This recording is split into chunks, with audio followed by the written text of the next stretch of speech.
Terima kasih Anda masih bersama kami di Indonesia Milih. Pemirsa, kita lanjutkan dialog sambil memantau seperti apa yang terjadi di lapangan. Namun kita lanjutkan dialog terlebih dahulu. Saya ke Prof. Juanda. Prof. Juanda, tadi Pak Kakak sempat menyebut soal hasil pemilu ini atau hasil sirekap dan kekagetan publik terkait dengan hasil quick count ini menimbulkan ketidakpercayaan.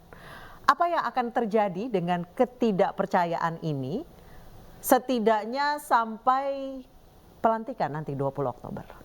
Ya, saya kira begini, saya menjawab dari pendekatan hukum. Tentu adalah ketidakpercayaan ini akan terjadi. Kenapa ini akan terjadi? Misalnya sudah terjadi, apakah ada kecurangan ya dari pemilu atau dari katakanlah proses pemilu dari awal misalnya. Nah, ini harus kita tentu mengumpulkan alat bukti yang berkaitan dengan kecurangan. Nah, ketika ini akan terdapat kecurangan itu ada alat bukti, saya kira apa yang dilakukan tentu persiapan. Saya kira yang menyiapkan itu para yang paslon-paslon yang berkepentingan, saya kira. Itu yang sekarang ini lagi bergelut dengan data, bergelut dengan bukti-bukti, saya kira dalam rangka mempersiapkan. Dan saya yakin mereka itu sudah melampaui dari proses ini adalah di Mahkamah Konstitusi. Akan ke sana nanti pasti.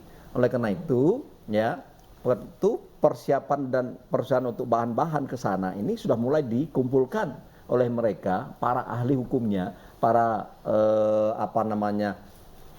partai politiknya, untuk supaya bertarung terakhir adalah di Mahkamah Konstitusi. Dan saya kira secara hukum dilegalkan itu daripada misalnya menduga-duga ini terjadi kecurangan. Saya kira itulah yang paling legal dan paling terhormat. Dibuktikan saja begitu ya? Dibawa ke ranah pembuktian saja begitu. Pembuktian, saya kira. Dan kalau misalnya setelah dibuktikan melalui Mahkamah Konstitusi ternyata misalnya katakanlah siapapun pemenang, dan itu saya kira baru kita menerima dan semua pasangan itu legowo untuk menerima. Saya kira pada saat itu sebagai orang hukum, sebagai negara yang berkonstitusi, apapun putusan adalah dari Mahkamah Konstitusi harus diterima. Saya kira wajib diterima walaupun ada kecewa. Tetapi kalau misalnya putusan KPU pasti itu akan berakhir di putusan KPU akan berakhir di Mahkamah Konstitusi. Kita akan lihat nanti tentu saja bagaimana proses itu akan berjalan. Tapi kita akan lihat keadaan terlebih dulu di rumah Koalisi Perubahan. Eksekutif Ko-Kapten Timnas Amin sudah tiba di sana. Ada Anggita Maura rekan kami. Anggita, bagaimana keadaan di sana?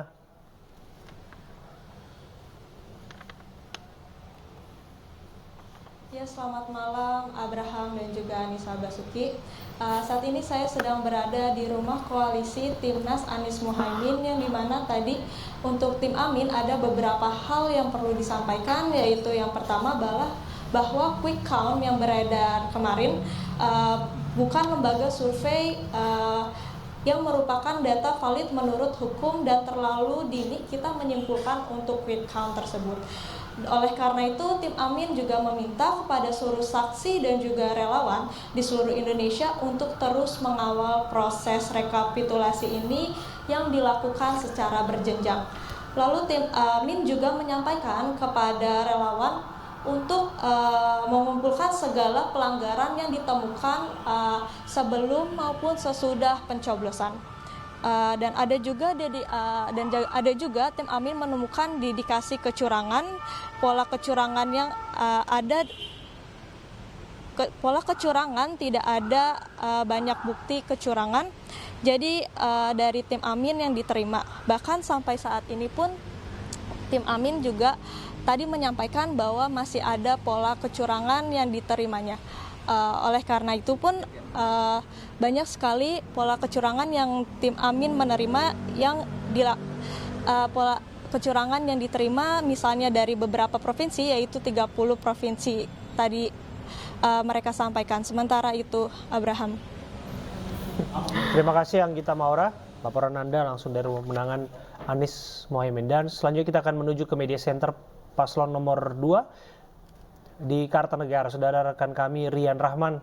Rian, informasi terkini dari sana.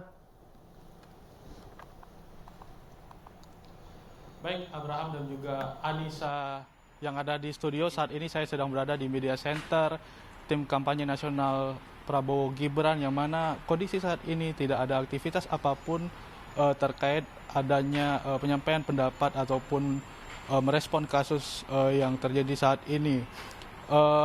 Akan tetapi pada siang tadi Prabowo Subianto bersama anaknya Didit melakukan ziarah ke Karet Bifak, Jakarta Selatan untuk berziarah ke makam sang ayah yakni Sumitro Jojo Hadi Kusumo menggunakan sepeda motor bersama anaknya Didit.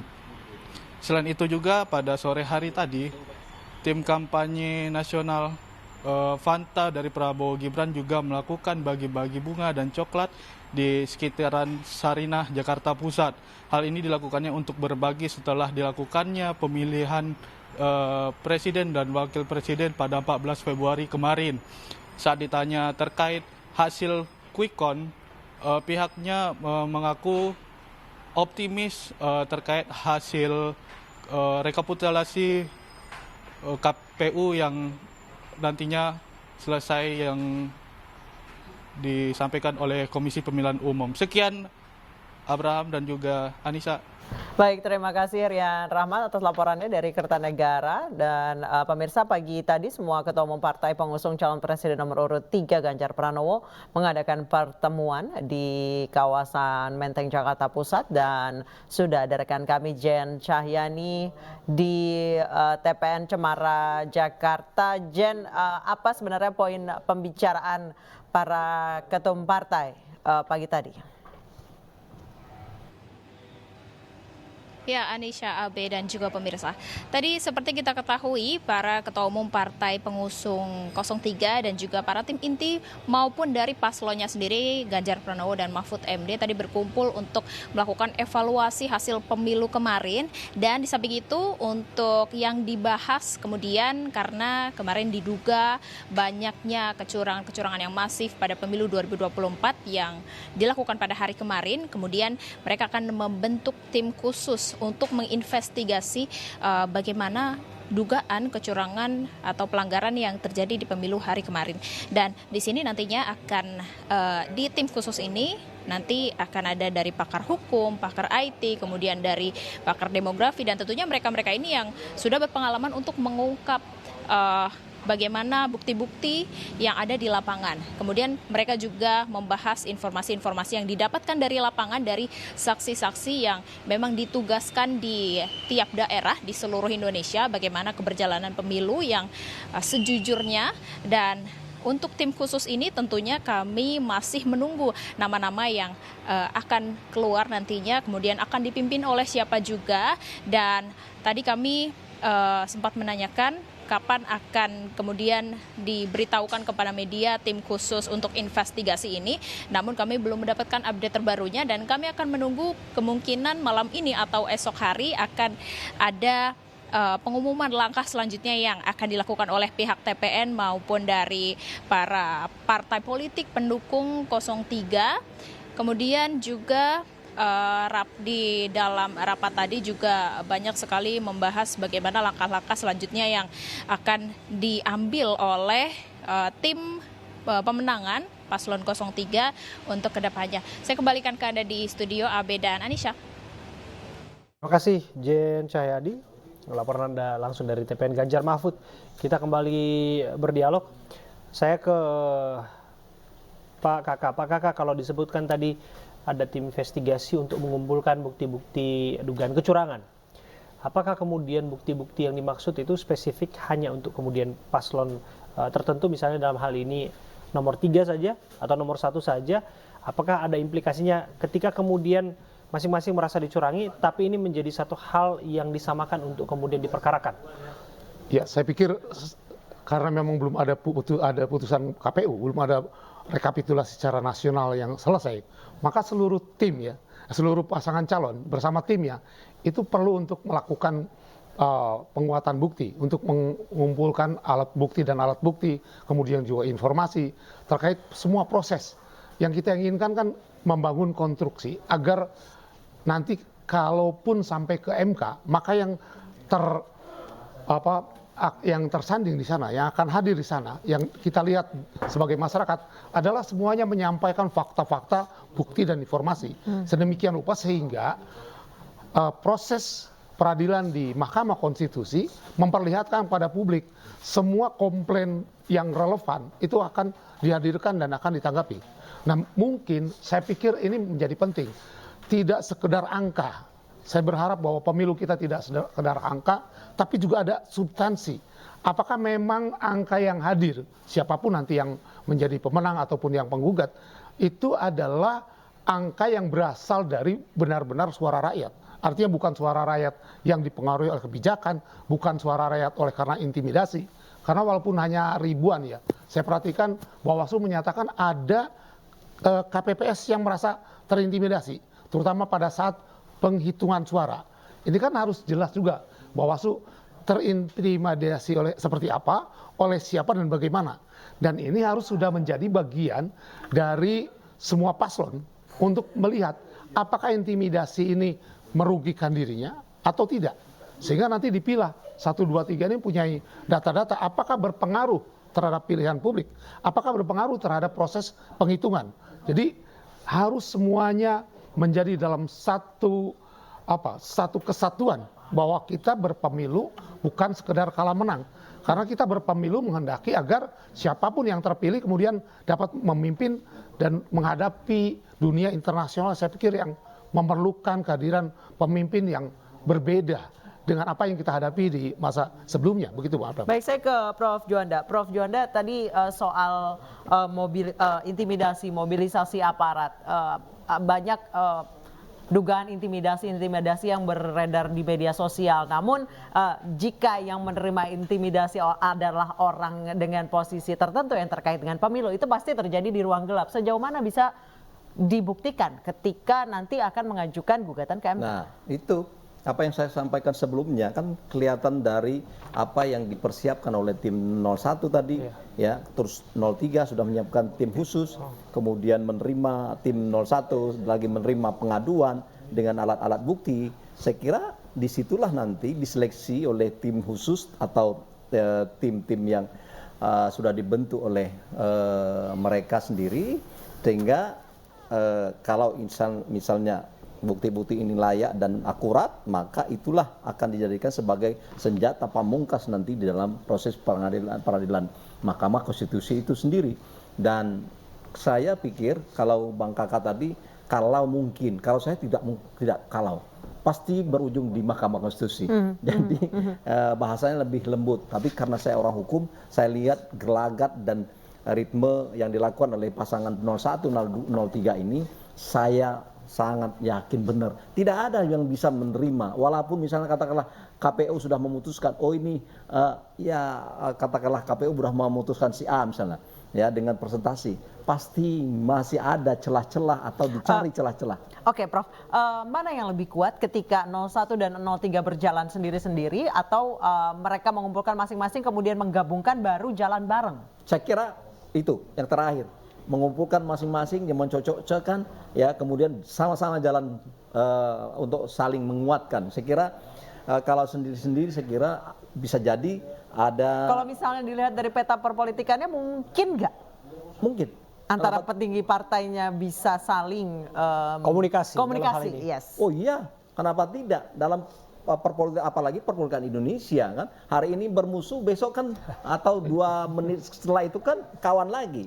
Ya, jadi apalagi dalam konteks biasanya orang itu bergabung atau berpisah karena soal kepentingan.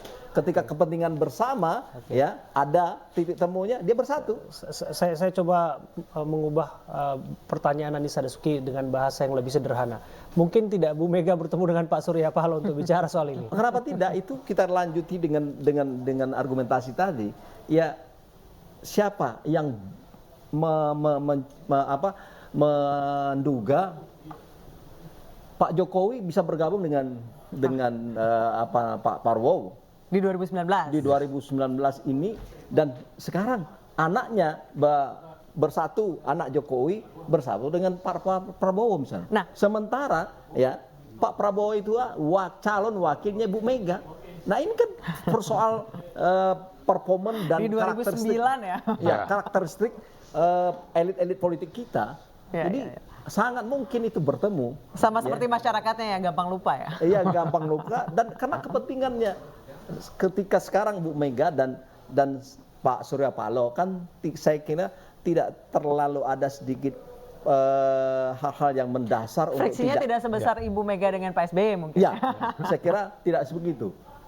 Kalau menurut saya masih memungkinkan, karena tidak, kalaupun ada problematik secara politik, hanya perbedaan pandangan dalam mengambil sikap di politik 2023-2024 ini antara Pak Surya Paloh dengan Bu Mega. Barangkali Bung Kakak ada dengar-dengaran soal ini. Ya, kalau kami sebagai pemantau tentu berusaha menjaga agar lebih balance ya, apapun. Sehingga buat pemantau sampai saat ini kami melihatnya belum ada pemenang. Kalau Pak Profesor tadi udah nampak jelas karena beliau adalah ahli hukum ya. Kalau saya melihatnya sebagai pemantau tetap memberikan ruang kepada publik untuk melihat. Tapi kalau misalnya melihat situasi politik di kita ini sangat cair. Mosaiknya sejak reformasi itu antara satu kelompok, satu tokoh dengan tokoh lain bisa bertemu dan bisa berpisah. Sehingga saya pikir ini problem utamanya kalau dari sisi pemilu itu adalah soal platform partai. Platform partai kita ini cair.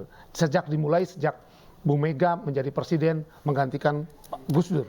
Itu cair sekali antara Pak Amin Rais dengan Bu Mega dan seterusnya. Dan ini terjadi lagi. Nah, saya pikir perlu sebuah platform partai politik atau platform para pimpinan untuk melihat khususnya di pemilu ini. Apa yang kita ingin berikan pada rakyat dalam pemilu ini. Tadi saya menyatakan bahwa semua pihak berusaha untuk semaksimal mungkin jujur. Tapi namanya seleksi, yang namanya kompetisi, itu di mana-mana pun orang berusaha untuk mencapai yang tertinggi ataupun terjauh. Dan itu terjadi. Nah, siapa yang harus melerai? Itu adalah wasit-wasit dan penyelenggara. Nah, saat ini saya pikir saya kembali kepada MK. Bagaimana MK itu semacam membuat pembalikan atau penebusan. Publik saya pikir sudah melihat MK mengalami degradasi. Yes. Mungkin nggak dalam sidang-sidang tadi Pak Prof sudah sampaikan bahwa pasti sampai ke sana. Kalau sampai ke sana dan itu pasti ke sana, maka mungkin nggak MK untuk mempunyai performan melihat semuanya secara utuh kemudian memberikan keadilan. Nah, speaking of MK, Prof Juanda, di 2014 dan 2019 saat terjadi gugatan Pilpres, itu masyarakat ketika sudah ada putusan dari MK sudah stop. Tapi karena sekarang yang terjadi adalah degradasi di MK, akankah masyarakat stop ketika sudah ada putusan dari MK atau justru turun ke jalannya semakin masif? Enggak, saya kira jangan, sebagai orang hukum tidak merekomendasi untuk turun ke jalan. Ya, kalau memang mau menurunkan presiden, impeach, ada argumentasi hukumnya.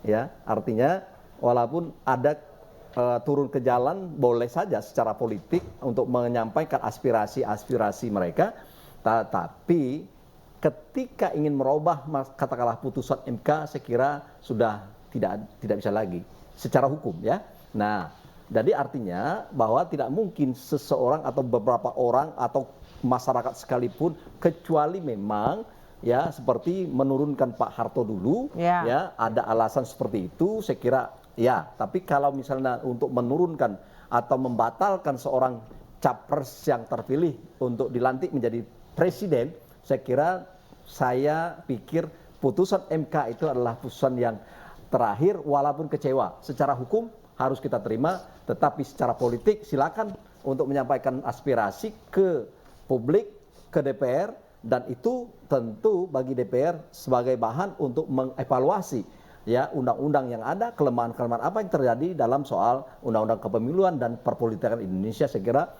sangat dimungkinkan dan saya setuju, tapi jangan merusak dan sampai negara ini hancur, berantakan, persatuan kita luluh lantak gara-gara politik seperti ini. Tetapi setidak-tidaknya kebenaran harus diperjuangkan sampai kapanpun. Siap, baik. Terima kasih Prof. Juanda, terima kasih Pak Kakak telah bergabung bersama kami sejak tadi sore bersama Davi dan juga Fani.